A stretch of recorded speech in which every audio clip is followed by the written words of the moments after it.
Lea, ano ang kinalaman ng isyong ito sa pagbaba sa pwesto ni General Torre? Magandang tanghali sa iyo, Ella. Binanatan kasi ng netizens si QCPD Director Police Brigadier General Nicolas Torre III.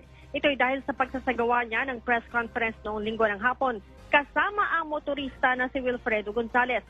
Si Gonzales ang nag-viral sa social media na nakitang bumunot at nagkasa ng baril laban sa isang siklista dahil lamang sa sagutan sa trapiko.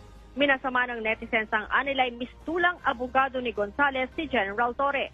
Ayon kay General Torre, ayaw niya makaladkad ang buong organisasyon sa mga batikos laban sa kanya kaya nagdesisyon siya bumaba sa pwesto.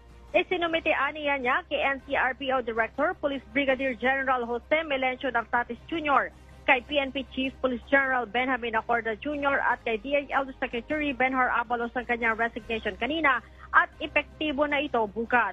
Kahapon, Ella, sinabi ni Chief PNP na paiimbestigahan niya sa Directorate for Investigation and Detective Management ang nangyaring press conference.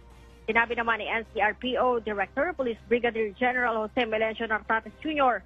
na magsisilbing OIC ng QCPD and Deputy District Director for Administration habang wala pang napipili na ipapalit kay General Torre sa pwesto kung tatanggapin na ang resignation ni General Torre. Si Chief PNP